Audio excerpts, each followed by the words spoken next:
మొత్తంలో గొప్ప పదం ఏదైనా ఉందంటే అది నీతి.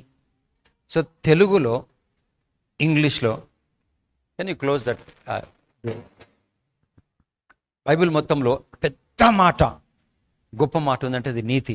తెలుగులో దానికి పదం దొరకలేదు, ఇంగ్లీష్లో దానికి పదం దొరకలేదు. నీకు ఇది అర్థమైతే ఆత్మ లోపల ఎంత తేలిక ఉంటుందంటే లైఫ్. కష్టం ఉండదని చెప్పట్లే, కష్టంలో కూడా నీకు తేలిక ఉంటుంది, నిరీక్షణ ఉంటుంది. ఎప్పుడు యేసుక్రీస్తు ప్రభు సమస్యలు రావని చెప్పలే. సమస్యలలో నీ జీవితము వాక్యం మీద కట్టబడాలని చెప్పినాడు. కీర్తనలో ఏముంటుందంటే 82, 86 అధ్యాయంలో మొత్తం చదివితే కీర్తనలో దేవుడు చెప్తాడు, మీరు మనుషులు కాదు, మీరు నా పిల్లలు కనుక మీరు వాళ్ళకన్నా రాజుల కన్నా, రాజుల కన్నా, ఈ ప్రపంచంలో వారికన్నా మీరు గొప్పవాళ్ళు. కానీ మీరు కూడా నా మాట నమ్మట్లే కనుక వాళ్ళగానే చనిపోతారు మీరు అని చెప్తే ఒక మాట అంటాడు, ఈ భూమికున్న పునాదులు, భూమికున్న అన్నీ కూలిపోయినాయి అని చెప్తాడు.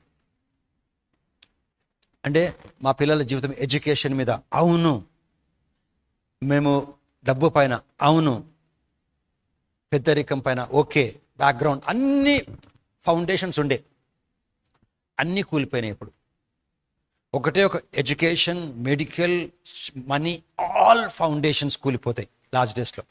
పుట్టి ఒకటే ఫౌండేషన్ నిలుస్తుంది, అది కుటుంబం కూడా, పరిచర్య కానీ, నీ జీవితం కానీ, నీ లైఫ్ కానీ వాక్యం అనే ఫౌండేషన్ మీద లేకపోతే కూలిపోతుంది. కనుక ఎవరు వాళ్ళు ప్రభు వచ్చే ముందు ప్రతిరోజు దేవుని సమాజంలో దేవుడు నిలిచి ఉన్నాడు, దైవముల మధ్యన ఆయన తీర్పు, అంటే మనుషుల మనం మోర్ దెన్ మనుషులం, దైవముల మధ్యన ఆయన తీర్పు తీర్చాడు. తీర్పు అంటే శిక్షించట్లేదు, అతను చెప్తున్నాడు మీరు ఎంతకాలము ప్రపంచం నమ్ముతారని నమ్మట్లేదు. సెకండ్ వర్స్, ఎంతకాలం మీరు అన్యాయంగా తీర్పు తీర్చుదరు, ప్రపంచం ఎందుకు నమ్ముతారు, నా మాట నమ్మండి. ఎంతకాలం భక్తిహీనుల ఎడల పక్షపాతం చూపుదురు, చెడ్డవాళ్ళు వేరు, భక్తిహీనులు వేరు. పేదలకు, okay, 4th verse, 5th verse, జనులకు తెలివి లేదు. ఈ జనులు ఎవరు? మనం కాదు. జనులకు తెలివి లేదు, వారు గ్రహింపరు, వారు అంధకారంలో ఇటు అటు తిరుగులాడుదురు, దేశమునకున్న ఆధారములు, ఫౌండేషన్స్ అన్నీ కూలిపోయినాయి. ఇంగ్లీష్ చదువుదాం. They know not, neither they understand, they walk on in darkness, all the foundation of the earth are out of course. Last డేస్లో నువ్వు ఏది ఉన్నా అది రాంగ్ ఫౌండేషన్. నీకు వాక్యం ఉండాలి. వాక్యం అంటే ఉట్టి చదువు కోసం, ప్రతి దానికి, ఆరోగ్యం కోసం కూడా వాక్యం ఉండాలి. ప్రతి దానికి, కుటుంబం కోసము, ఆర్థిక వ్యవస్థ కోసము, ఆరోగ్యం కోసము, చదువు కోసము, అన్నిటి కోసము నీ లైఫ్ అంతా వాక్యం మీద ఉంటేనే ఆ ఒక్క పునాది కూడా తుఫాన్ అయితే వస్తుంది. కానీ ఆ ఒక్క పునాది మీద కొట్టినప్పుడు అది బండ మీద కట్టబడింది కనుక, బండ అంటే ప్రత్యక్షత, వాక్యం లోపల జ్ఞానం. ఇది తెలుసా, బండ చలికాలం దాన్ని చలి పుట్టదు, బండ దాని ఎండాకాలం ఎండగొట్టదు, వర్షం వస్తే కూడా తడవదు. అందుకే బండోడు అంటారు. అవి నోటీస్, వాడు బండోడు అంటే ఏం కాదంట, అంటే ఈ టాక్స్ స్టోన్. స్టోన్ అంటే యాక్చువల్లీ వాక్యం లోపల ఉన్నటువంటి ప్రత్యక్షత లోపల అర్థం అవ్వాలి మనకు. Okay, so we are meditating on the subject called righteousness. Say righteousness, righteousness, righteousness, నీతిమంతుడు. ఇది మీరు పొద్దున్న లెగిసి రాత్రి వరకు చెప్పి చెప్పి చెప్పి చెప్పి దానివల్ల మీకు ఉపయోగం ఉంటుంది. మీరు చెప్పాలి, డైలీ చెప్పాలి. మీరు చెప్పి లాస్ట్కి A4 యాపిల్ లాగా మీరు రాత్రి పడుకుని పొద్దున్న లెగిస్తే మీకు స్పిరిట్లో అదే ఉండాలి, స్పిరిట్ అదే ఉండాలి. నాకు ఒకరిపైన కొంచెం కోపం ఉండే, ఆ పేరైతే చెప్పా. ఈరోజు రాత్రి నేను 3 o'clock టాయిలెట్కి లెగిస్తే ఏమి సబ్జెక్ట్ గుర్తొస్తుంది, ఆ వ్యక్తే గుర్తొస్తున్నాడు. అమ్మ చెప్పిన లేదు లేదు లేదు, I have to delete it. అట్లా చెక్ చేసుకోవాలా. ఒక్క స్క్రిప్చర్, నీతి, అది ఏమి గుర్తొస్తుంది. ఇంత పెద్ద సబ్జెక్టు నా స్పిరిట్లో గుర్తొస్తలేదు. నువ్వు బాగా దేవుని పాటలు పాడి పాడి పాడి పాడి పాడి పాడి పాడి హమ్మింగ్ చేసి లోపల అది నువ్వు అది అయిపోవాలా. అయిపోయి పడుకొని పొద్దున్న లేకపోతే లోపల నుంచి అదే వస్తుండాల. నేను 2 సార్లు నేను డిగ్రీ ఉన్నప్పుడు ఒక ఫిలిం వచ్చింది అమీర్ ఖాన్ది, అది 2 సార్లు విన్నందుకు రాత్రి పొద్దున అదే తిరుగుతుంది నా మైండ్లో. అమ్మో, స్పిరిట్ డెవలప్ చేసుకొని చెప్తాను నేను. ఇందులో నుంచి జీవితం వస్తుంది. అందుకోసం నువ్వు చెప్పాలను నీతిమంతుడు అంటే తెలుసా, నీతిగా బతకడం కాదు. నేను 100 సార్లు చెప్పమంటే చెప్తా, ఎందుకంటే అపవాది ఇక్కడ ట్రిప్ చేస్తుంది. ట్రిప్ అంటే ఎప్పుడు పోతుందో కరెంట్ తెలియదు, ఎప్పుడు ఏమైతే తెలియదు, అంత మంచిగా ఉంటుంది, ఎప్పుడు కరెంట్ పోయింది తెలియదు మనకి. You go to Andhra, you'll know it. ఎప్పుడు పోతుందో తెలియదు, వాళ్ళు చెప్తారు ఎప్పుడు పోతుందో తెలియదు, ఎప్పుడు ఏమైతే తెలియదు. ఎవరు తెలుసా, నీతి కోసం తెలియని వాళ్ళు మంచిగా ఉంటారు, అప్పుడే అనారోగ్యం వస్తుంది, అప్పుడే యాక్సిడెంట్ అవుతుంది, అప్పుడే కొట్టుకుపోతారు, అప్పుడే ఫెయిల్ అయిపోతారు, అప్పుడే సంతోషం ఉంటారు. ఎందుకు తెలుసా, వాళ్ళు చెడ్డోళ్ళు కాదు, నీతి కోసం తెలిపేవాళ్ళు. ఎబ్రిల్ రాష్ట్ర ప్లీజ్, నేను ఎంత అరిసినా ఎంత మెల్ల చెప్పినా అది మీకు దేవుడే అర్థం చేయాలి. నేను మళ్ళీ రిక్వెస్ట్ చేస్తున్నా, ఇది నీకు అర్థమైతే నీ జీవితమే మారుతుంది. ఎబ్రిల్ రాసిన పత్రిక 5వ అధ్యాయం 13వ వచనం. ఒకటి చెప్పాలా, ఈ సబ్జెక్ట్ చెప్పనీకి కూడా కష్టమే, నాకు చెప్పనీకి కూడా కష్టమే. It takes the grace of God to bring four the words council. నీకు తెలుసా, అన్ని నువ్వు చెప్పలేవు, కొన్నిసార్లు నీకు అర్థమైనా చెప్పలేవు. పాల్ పరలోకంకి వెళ్తాడు, దేవదూతలు మాట్లాడినది వింటాడు, కానీ కిందికి వచ్చి చెప్పలేడు. మాట్లాడడానికి it takes the grace of God, understand take the grace of God, to bring the council also take the grace of God. అందుకోసమే నువ్వు దేవుని గ్రేస్లోనే బ్రతకాల. చూడు, ఇక్కడ పసిపిల్లోడు కోసము, నెక్స్ట్ నీతి కోసము కంపేర్ చేస్తున్నాడు. మరియు పాలు తాగు ప్రతివాడు, పాలు ఎవరు తాగుతారు, పెద్దవాళ్ళ చిన్నవాళ్ళ? చిన్నపిల్లలు పాలు తాగుతారు. పాలు తాగు ప్రతివాడును శిష్యువే అని ఫిజికల్ నుంచి డైరెక్ట్ స్పిరిచువల్ ఆస్పెక్ట్కి వచ్చినాడు ఆథర్. గనుక నీతి వాక్య విషయంలో అనుభవం లేనివాడు పసివాడే. అంటే చిన్నపిల్లలు పాలు తాగుతారు, వాళ్ళు అప్పుడే సంతోషం ఉంటారు, అప్పుడే ఏడుస్తారు. ఒక ఆమె ఫేస్కి ఫౌండేషన్ వేసుకొని అలా కొడుకు ఏడుస్తున్నాడు తల్లిని చూసి, సొంత తల్లియే. అమ్మ ఇట్లా అయిపోయింది, ఏడుస్తున్నాడు భయపడిపోయి. ఈ వాస్ అప్పుడే తల్లిని పట్టుకున్నాడు, అప్పుడే తల్లిని చూసి ఏడుస్తున్నాడు. మా అమ్మ ఫౌండేషన్ వేసుకుందని గుర్తుపడతలేడు పిల్లోడు. సపోజ్ మన తల్లులు మనం పెద్దగా అయిపోయినాక, మనం ఒక 20 years వచ్చినాక ఫౌండేషన్ వేసుకుంటే మనం ఏడుస్తామా భయపడి? క్వశ్చన్, ఎందుకు ఏడవం? తెలుసా మన మమ్మీ అని. ఆ పిల్లోడికి తెలియదు, ఎందుకంటే పసి పిల్లోడు. ఓకే, సో పాలు తాగు ప్రతివాడును శిష్యువే గనుక నీతి వాక్యము, వాక్యం కాదు అది, నీతి వాక్యం, డాక్ట్రిన్, ఇంగ్లీష్లో పంచాడు డాక్ట్రిన్ ఆఫ్ రైచియస్నెస్. అదొక సిద్ధాంతం. అది నువ్వు ఆ సిద్ధాంతం నేర్చుకోకపోతే నేను చెప్తున్న జీవితంలో ఏది సాధించం. నేను చూపిస్తాను, నీతిమంతుని మార్గంలో, నీతిమంతుడు శ్రమల నుంచి, నీతిమంతుడు ధైర్యంగా సింహం వలె, అంత నీతి. నీతి మన యథార్థవంతునిగా, నీతిమంతు ఏ మేలు కొదవ దేవుడు ఆపడు. నీతి నీతి నీతి నీతి నీతి, బైబిల్ అంతా నీతి, రైచియస్నెస్. అందుకే దేవుని రాజ్యమును ఉపవాసం మొదట ఉండు అన్నాడా, నీతిని వెతుకుడి సమస్తము, అంత నీతి. ఇది ఒక్కటి అర్థమైతే లేదా, నువ్వు ఎవరైనా ఉండొచ్చు, నువ్వు హౌస్ వైఫ్ ఉండొచ్చు, బిజినెస్ మ్యాన్ ఉండొచ్చు, లేకపోతే ఎంప్లాయీ ఉండొచ్చు, స్టూడెంట్ ఉండొచ్చు, యూ కెన్ ఆపరేట్ కింగ్డమ్.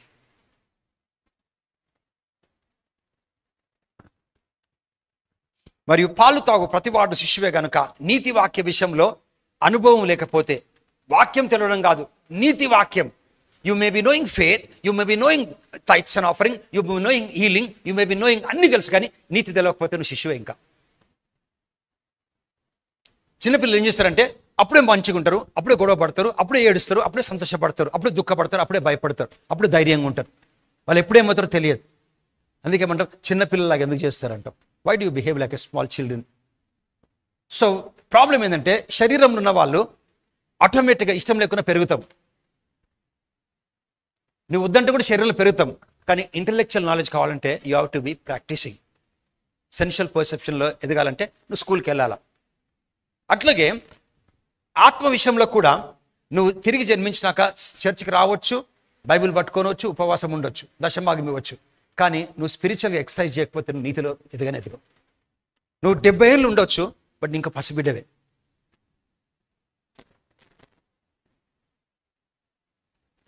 నువ్వు 70 years వచ్చిన తర్వాత కూడా ఇలా కమ్యూన్ అని తీసుకొని ఇలా స్నానం చేసుకోలే అంటావు. కొంతమంది చెప్తారు, నేను బైబిల్ ముట్టను ఎందుకంటే నేను పొద్దున స్నానం చేయలేను. సబ్బుని కడిగినాక వాడతావా, సబ్బుని కడగడానికి వాడతావా? You don't clean soap and use soap to clean. అది సోప్ లాగా అది ఉతక స్నానం చేస్తుంది, మన కాన్షియస్ని, శరీరంని అన్నిటి కడిగి పడేస్తుంది వాక్యం.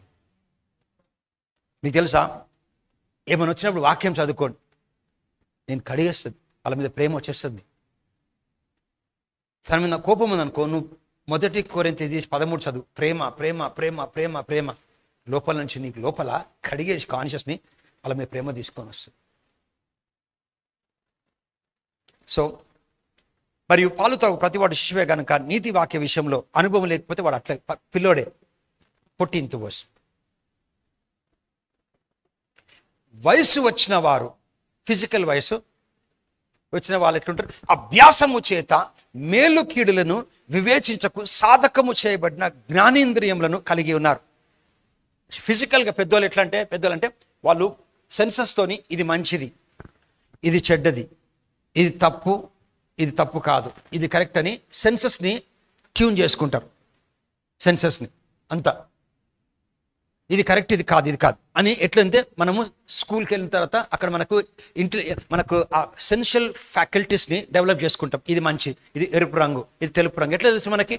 దేవుడు చెప్పిండా, చదువుకున్నాం. అట్లాగే మనసును కూడా వాక్యంతో కరెక్ట్గా నువ్వు ఎక్సర్సైజ్ చేస్తే అప్పుడు ఇది కరెక్టా, ఇది కాదా, ఇది కరెక్టా, ఇది కాదా, ఇది కరెక్టా, ఇది కాదా మనకు తెలుస్తుంది. అప్పుడు మనము ఏది చేసినా నీకు కరెక్టో కాదో నీకు మనసులో తెలియనీకే నీకు స్క్రిప్చరల్గా వాక్యంతో ఉండాలి. దానికోసం నీతి కోసం తెలవాలి. నీతి అంటే ఏంటంటే ఎన్నిసార్లు చెప్తాను. నీతి అంటే ఇన్ని అర్థాలు ఉన్నాయి. కరెక్ట్గా తెలుగులో రాయలేక నీతి అని ఒక పదం పెట్టినారు. ఇంగ్లీష్లో పదం దొరకక రైచియస్నెస్ అన్నారు. యాక్చువల్లీ నీతి అంటే దేవుని రైట్నెస్. దేవుని రైట్ అంటే దేవుడు ఒక చెడ్డవాడు చచ్చిపోతుంటే దేవునికి ఇష్టం ఉండదు. The lord shall not delight in the perishing of the wicked.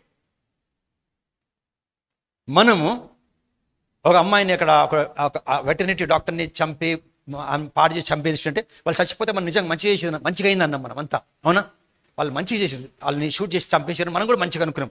దేవుడు చెడ్డవాడు చనిపోవడం కూడా దేవునికి ఇష్టం లేదు. దేవుని నేచర్ని రైచియస్నెస్ అంటారు. ఇది మతం ఎప్పుడు అంగీకరించదు. మతం అస్సలు అంగీకరించదు. చాలామంది దీన్ని ఎక్స్ప్లెయిన్ చేయడానికి భయపడి వదిలేసిరు ఈ సబ్జెక్ట్ని. మీకు తెలుసో లేదో, నువ్వు రేపు చేయబోయే పాపము కూడా దేవుని తెలియదు. కొంచెం ఓపికతో ఉండండి. అన్యులు రోజు మంచి పనులు చేస్తే కూడా దేవుడు వాళ్ళు నరకంకి పోతున్నట్టే చూస్తాడు. రైచియస్నెస్ అంటే దేవుని యొక్క స్వభావం, దేవుని యొక్క పని చేయు తత్వం. The right doing of God is called righteousness. Righteousness అంటే దేవుడు తన పిల్లలను ఎప్పుడు పేదోళ్ళలాగా చూడలేడు. అసలు మనం దేవుని దృష్టికి పేదోళ్ళం కాదు. ఒక పూరి గుడిసెలో ఉంటే కూడా దేవుని దృష్టికి మనం పేదోళ్ళం కాదు. మనము దేవుని దృష్టికి మరణ పడక మీద ఉంటే కూడా మనము చచ్చిపోతున్నట్టు దేవుడు చూడాడు. అందుకే ప్రభు చెప్పినాడు, ఈ బోధకుని నువ్వు బాధ పెట్టకు, నీ కూతురు ఎప్పుడో చనిపోయింది అంటే అన్నాడు, భయపడకు, నమ్మిక మాత్రం ఉంచు. ఏం నమ్మిక? నా మాటలు నమ్మిక ఉంచు. ఈ చిన్నది నిద్రిస్తుందే కానీ చనిపోలేదు. దేవుడు యేసు ప్రభు న్యాచురల్గా చచ్చిపోయింది ఆమె చనిపోయిందని చెప్పిండా? కానీ లేపటప్పుడు ఎట్లా లేపినాడు? మామూలుగా పడుకునల్ని ఇట్లా లేపుతారు. పడుకునల్ని అవే కానీ లేపుతారా? ఎవరైనా పడుకులను పోయి ఇట్లా లేపు చెంప మీదలు కొడతారు మనం బట్టి. నువ్వు పడుకులను పోయి లేపు ఇట్లా, పడుకులు ఎట్లా లేపుతారు? Will not arise em. లెగు, awake awake. We don't arise, we awake. Who people who sleep. చనిపోయినని విసే అవేక్ అవేక్ అరైజ్ అని లేపుతాం చెయ్యి. సో చనిపోయిందని చెప్పిండా, పడుకుందని చెప్పిండా? సో క్వశ్చన్, అతను అవేక్ అని చెప్పాలనా లేకపోతే ఆయన ప్రకారం అరైజ్ అని చెప్పాలనా? అవేక్ అని చెప్పాలా? ఇట్లా చెప్పాలి. పడుకుందన్నాడు కదా, కానీ పట్టుకుని అరైజ్ అంటాడు. ఆయన కూడా తెలుసు చనిపోయిందని. ఇది ఒక్కటి నీతి డెవలప్ చేసుకుంటే మీ శరీరంలో అనారోగ్యంకి అసలు తావే ఉండదు. మీకు పాకెట్లో పైసలు ఉన్నా నువ్వు రాజు అని తెలుసు, లేకపోయినా రాజు అని తెలుసు. లేదనుకో దేవుడు చెప్తావు ఆయన నేను రాజుని, ₹1,00,00,000 ఉందనుకో దేవుడు ఇచ్చిందని చెప్తావు. ఒకరికి నువ్వు దాన ధర్మం చేస్తున్నావు అనుకో, ఆ దేవుడు ఇచ్చిన కనుకనే చేస్తున్నాను, లేకపోతే కూడా నేను రాజుని అని చెప్తావు. Your identity will not change because of your state. ఏ సిచ్యువేషన్లో నీ ఐడెంటిటీ చేంజ్గా. ఎండాకాలంలో కూడా నా పేరు జనార్దన్. నేను ఇంటర్వ్యూలో ఫెయిల్ అయితే కూడా జనార్దన్, ఎందుకంటే మా తండ్రి చెప్పిండు, బయాలజికల్ తండ్రి. నేను కష్టకాలం నా పేరు. సో దేవుడు చెప్పినాడు మన నూతన సృష్టి కనుక, అబ్రహాం సంతానం చెప్పింది కనుక ఏ పరిస్థితిలో నీ ఐడెంటిటీ మారదు. అది నీతి, అట్లా ఆలోచించడమే. అందుకే అబ్రహాం నమ్మినాడు. దేవుడు చెప్పిండు ఈ కొడుకు నుంచి భూమి అందరికీ నన్ను తండ్రిగా చేశాను చెప్పిన కనుక ఒకవేళ చంపమండి, చంపేస్తే బూడిద ఎందుకు, ఆ బూడిద లెక్కలు కూడా దేవుడు లేపుతాడు నమ్మిండు. అందుకే ఉత్తగా మనమైతే 1 2 3 10 చెప్పాలా, 11 చెప్పాలంటే కత్తి లేపి 1 2 3 4 5 మళ్ళీ 1 2 అని చెప్పేటోళ్ళం. లేపిండు కొట్టేపెట్టి దేవుడు అబ్రహాం అబ్రహాం 2 సార్లు అబ్రహాం అబ్రహాం ఆపు. అబ్రహాం తెలుసు చంపేసిన తర్వాత కాల్చిన తర్వాత ఆ బూడిద లెక్కలు కూడా ఆయనకు ప్రపంచంలో సంతానం తీసుకొస్తాడు దేవుడిని తెలుసు ఆయనకు. అంటే దేవుడు చెప్పింది నీతి అంటే దేవుని నేచర్. ఇది చెప్పే చాలా మంది కష్టమే, కానీ నాకన్నా యేసుక్రీస్తు ప్రభు 1% కూడా నీతిమంతుడు ఎక్కువ కాదు. మళ్ళీ చెప్తాం. Can we go to the scripture portion? 2 Corinthians 5:21.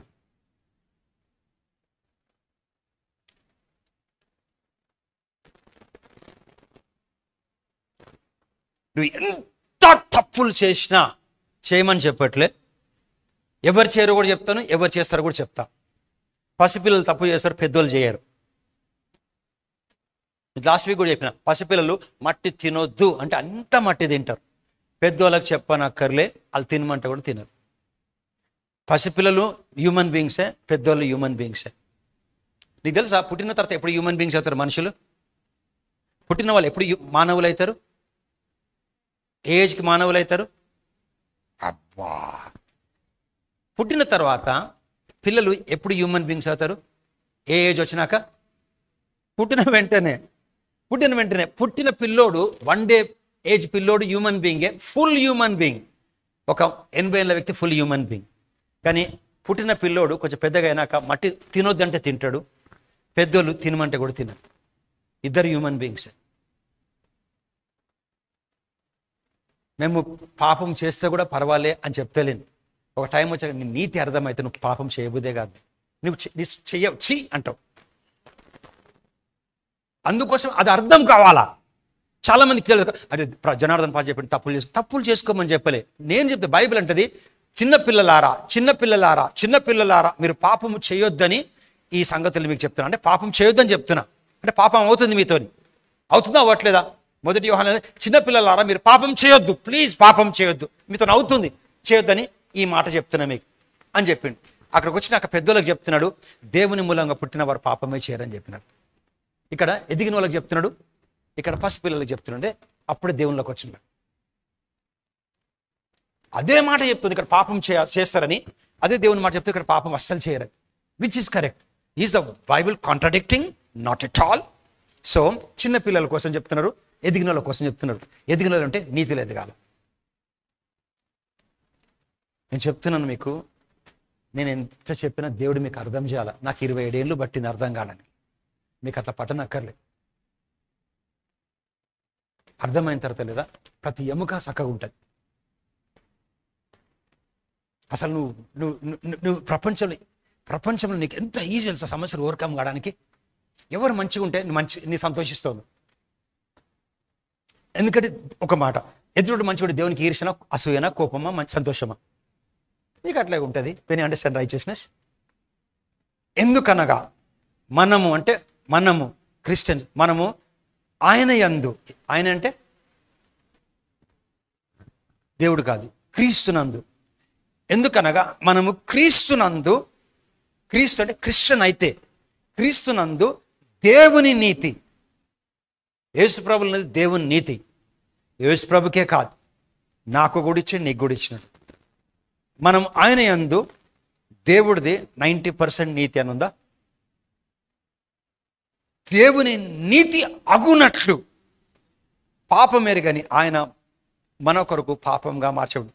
ఆడ మొగ, మంచి చెడు, చీకటి వెలుగు, పగలు రాత్రి, పాపము పుణ్యం అంటారు. పుణ్యం కాదు, పాపం అంటే పుణ్యం కాదు. నువ్వు పుణ్యం కోసం మీనింగ్ చెప్పి అది కూడా చెప్పారు. పాపంకి పుణ్యం కాదు, పాపము నీతి. పాపం అంటే మానవుడు పడిపోయిన స్వభావం, నీతి అంటే దేవుని స్వభావం. పడిపోయిన స్వభావం కనుక మనం కష్టం, అనారోగ్యం ఉద్యోగం కష్టం, ఇల్లు కట్టుకోవడం కష్టం, ఇదంతా కష్టం ఎప్పటికీ. అది మానవుడు పడిపోయిన స్వభావం. దేవుని స్వభావం అంటే తెలుసా? సమస్తం నావి. అబ్రహాం సంతానం, పెద్ద మాట నేను చెప్తలేను. నువ్వు క్రీస్తుకు చెందిన వాడు, నువ్వు క్రిస్టియన్ అయితే, బైబిల్ నువ్వు క్రిస్టియన్ అయితే నువ్వు అబ్రహాం యొక్క సంతానం. అబ్రహాం సంతానంగా అబ్రహాం సపోజ్ దేవుడు చెప్పి, సపోజ్ దిస్ అబ్రహాం దేవుడు చెప్పండి, అబ్రహాం నిన్ను దీవిస్తా, నీ పిల్లలందరినీ భూమి మీద ఎంతమంది నీ పిల్లలు ఉంటారు, పిల్లలు దీవిస్తా అని చెప్పాడు. చెప్పాక అబ్రహాం చచ్చిపోయాక దేవుడు మాట దులుపుకొని అబ్రహాం చచ్చిపోయినాక అలా కొడుకుని దీవిస్తే దీవించకపోతే అడిగొట్టాడు అని ఎవడన్నా చెప్పలే.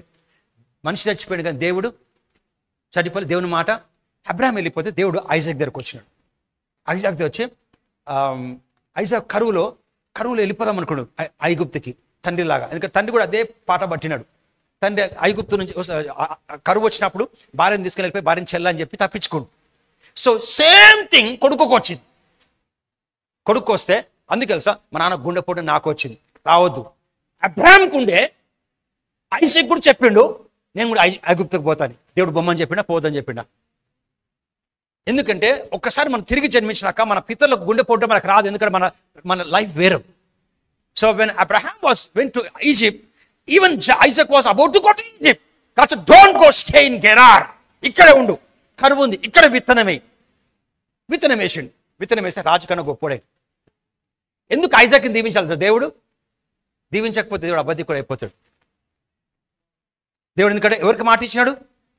మనం అయితే మాట ఇచ్చిన వ్యక్తి లేడంటాం. లేదు మాట ఇచ్చిన అని ఐజాక్ని దీవించాడు. గొప్పోడు అయిపోయాడు. ఆయన ఒక కొడుకు పుట్టిండు, ఆయన పేరు జేకబ్. జేకబ్ అంటే మోసగాడు. మోసగాడిని దీవించలేడు. దీవించకపోతే తాతకి ఇచ్చిన మాట పోతుంది. సో ఏం చేయాలని చెప్పి నువ్వు మోసగాడిని దీవించలేను కానీ నువ్వు రాజుని చేశాను. ఈ సెడ్ నువ్వు రాజువి, నాతో రాజు అని ప్రిన్స్ విత్ గాడ్ దేవుడు చేసి అతన్ని గొప్పగా చేసాడు. అతను పోయేటాడు చదువుకొని జేకబ్ కర్రతో పోతాడు. జేకబ్ పోయి అంటాడు నేను వచ్చేటప్పుడులే అన్నిటిని దశం భాగం ఇస్తా. ఒక కర్రతో పోయినాడు. ఎంత ధనవంతుడు అంటే జేకబ్ అంత ధనవంతుడు. అంత ధనం మనకొద్దు, 4 భార్యలు ఆయనకి. ఓకే, వయసు వచ్చిన తర్వాత ఈ బికమ్ సో అతనికి 70 మంది అతని సంతానం, 12 మంది. భార్య అసిస్టెంట్ని, ఇంకొక భార్య, ఆ భార్య అసిస్టెంట్, 4కి 12 మందిని కంటాడు. కడినాక ఆయనకి రేచల్ అంటే ఇష్టం. అయితే ఆ 12 మందిలో వాళ్ళు 70 మంది అవుతారు. ఆ 70 మంది కాకముందుకు లాస్ట్ కొడుకుని జోసెఫ్ని అమ్మేస్తారు. అమ్మేసినప్పుడు జోసెఫ్ పోయి ఐగుప్తులు ఉంటాడు. వీళ్ళు 70 మంది పోయి 30 లక్షల మంది అయినారు. అబ్రహాం చెప్పినాడు నిన్ను నీ సంతానం దీవిస్తాను, 30 లక్షల మందిని దీవిస్తా అని చెప్పాడు. ఎందుకు జ్యూస్ అంత తెలివిగల వాళ్ళు? సో ఎందుకంటే అబ్రహాంకి చెప్పినాడు నీ సంతానం దీవిస్తాను. ఇప్పుడు యూదుల కోసం చెప్పిండు. కానీ ఎవడైనా యేసుప్రభువుని అంగీకరిస్తే మనము షార్ట్కట్లో ఆత్మ లోపల మనం కూడా యూదులను వచ్చేస్తాం. అందుకే నువ్వు క్రీస్తుకు చెందిన వాడవైతే ఆ పక్షమందు అబ్రహాం కొడుకువి. నేను యేసుప్రభుని నమ్ముకుంటే మా నాన్న బయాలజికల్ లైఫ్ కట్ ఆఫ్ అయిపోయి అబ్రహాంకి ఏమని చెప్పిండు? నీ పిల్లల్ని దీవిస్తాడు. యేసుప్రభు అంగీకరిస్తే నేను కూడా అబ్రాహాం సంతానం. అబ్రాహాం చెప్పింది నాకు కూడా రావాలి. సో క్రీస్తుకు చెందిన వాడవైతే అబ్రహాం సంతానం ఐజాకు, జేకబు 70 మంది 30 లక్షల మంది కాదు, నేను కూడా కనుక అబ్రహాం నువ్వు దీవించాలి. దేవుడికి కర్మ ఏం చేయలేడు, నన్ను దీవించాలంతే. దేవుడికి గత్యంతరం లేదు, నన్ను దీవించాలా, దీవించాడు, దీవించేసాడు. అందుకే ఎఫెసీ 1:3 క్రీస్తు యేసునందు ఆత్మ విషయంలో ప్రతి ఆశీర్వాదము చేత దింపేసిండు. అయితే దీవించండి కనుక నేను క్రీస్తుకు చెందిన వాడితే ఆ పక్షం అబ్రహాం దేవునికి వారసుడను. ఒక్క నిమిషం ఆగండి, నేను అంబానికి వారసుడు అని చెప్పలే. దేవుడికి అంటే భూమి మొత్తం ఆకాశం పరలోకం దేవుంది, నీది కూడా అంతా, ఒక్కడు కూడా తక్కువ కాదని చెప్తాడు. మతం తీసుకోదు, ఇది నీతి అంటే అట్లా మాట్లాడమే. నువ్వు దేవునికి వారసుడవు, క్రీస్తుతో కూడా అంటే జాయింట్ హెయిర్, కోయర్గా జాయింట్, భార్య భర్తలు కొట్లాడు కూడా జాయింట్ హెయిర్ తీస్తారు, జాయింట్ అకౌంట్ తీస్తారు, జాయింట్ కూడా భార్య సైన్ చేయకపోతే నడవదు. కో అప్లికెంట్ ఉంటారు, joint applicant.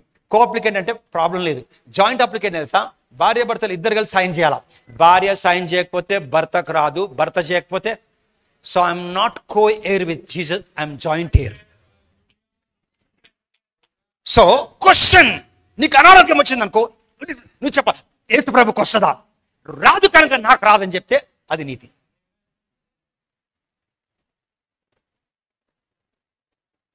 If I belong to Christ, therefore Abraham said, heir of God, joint heir with God. Therefore, so if Jesus Christ cannot be defeated, so I cannot be defeated. If he cannot be poor, I cannot be poor. So సమస్తం నావి, సమస్తం నావి, సమస్తం నావి, సమస్తం నావి, సమస్తం నావి, సమస్తం నావి, సమస్తం నావి, నువ్వు చెప్పుకోవాలి, అది నీతి.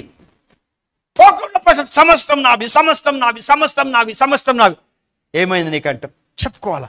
నువ్వు నీతిని ప్రాక్టీస్, దేవుని వైఖరి చూడు. ఎందుకనగా మనం ఆయన యందు నీతి అగునట్లు పాపం మెరుగని యేసుని ఆయన మన కొరకు పాపంగా చేశాను. క్వశ్చన్ నమ్ముతారు, యేసు ప్రభు నీ పాపం మొత్తం తీసుకుంటూ బ్రదర్ అంటారు, కానీ ఆయన నీతి నీకు ఇచ్చినట్టే నమ్మరని.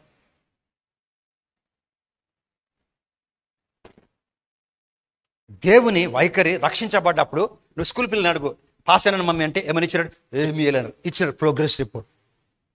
When you are born again did you receive anything అంటే ఏమైనా పొందుకునేది ఉండని అడుగుతారు క్రైస్తవులు. అవును, నువ్వు తిరిగి జన్మించినప్పుడు నీ ఆత్మ లోపలికి 2 వచ్చినాయి.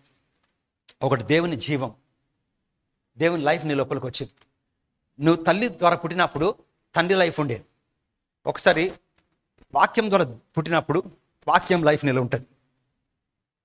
వాక్యం, అందుకే పేటర్ చెప్తాడు, మేము ఎక్కడ పోతాం మీ నుంచి, నీ దగ్గర నిత్య జీవపు మాటలు, you have words of eternal life.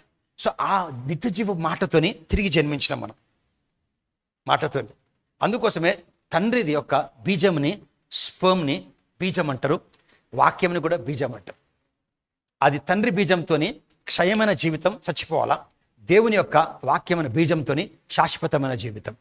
So ఈ లైఫ్ ఇది. సో తండ్రి లైఫ్ కట్ ఆఫ్ అయిపోయింది. తండ్రి చనిపోయిన యాక్సిడెంట్లో, తాత చనిపోయిన యాక్సిడెంట్లో తండ్రికి డయాబెటీస్ ఉంది, అవును వచ్చింది. ఎందుకంటే వాళ్ళు జీవించు ఆడంతో పుట్టినారు, మనము జీవం ఇచ్చు ఆడంతో తిరిగి జన్మించిన. They were born of the living Adam, but we were born again with a life giving Adam. So మనం బ్రతకడం కాదు, ఇతరులను బ్రతికినిస్తాం.